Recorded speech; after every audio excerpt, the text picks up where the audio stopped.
My name is Wendy Patrick. I'm a career prosecutor and EVAWI cadre member. I'd like to talk about the other pandemic, and that's human trafficking.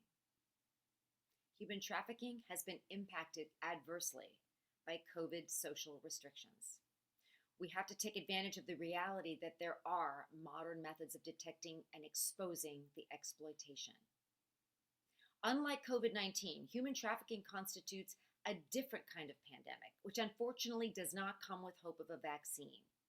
As a form of modern-day slavery, it ensnares both adults and children from around the globe.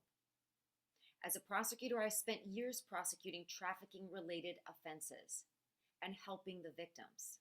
Some of those victims have been driven even farther underground by COVID social restrictions, or by genuine concerns about seeking help, being housed if they do so, with hundreds of others in close quarters. They're afraid of contagion. They're afraid to even get injuries treated at hospital emergency rooms, feeling as if they have to choose between violence and the virus. Knowing the ways in which pandemic social restrictions have driven human trafficking even further underground is the first step to collaborating within our communities in figuring out how to spot it better and sooner. The first step in helping human trafficking victims is finding them. Unfortunately, human trafficking, even though it's recognized as the biggest human rights violation of our time, has flourished under pandemic conditions where it is even harder to detect. But recognizing how traffickers have altered their trade during pandemic restrictions can assist us with finding new ways to detect and diagnose this insidious crime. Labor trafficking may have increased in some ways due to pandemic restrictions. Without businesses being open, inspections aren't taking place, and trafficking victims, or at least red flags that otherwise might have been spotted, are going unseen.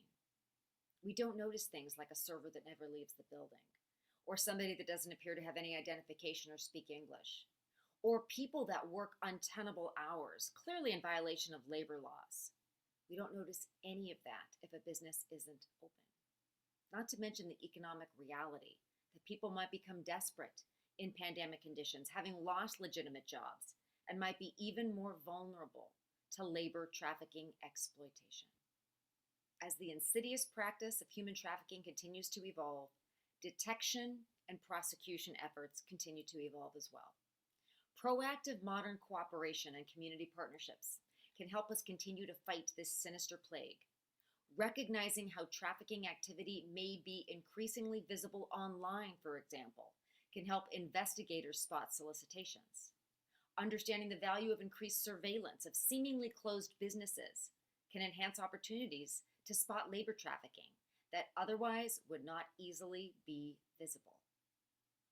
When community members work with law enforcement and investigatory agencies to remain alert to signs of potential trafficking activity in their neighborhoods, we can collectively continue to fight this despicable, invisible pandemic.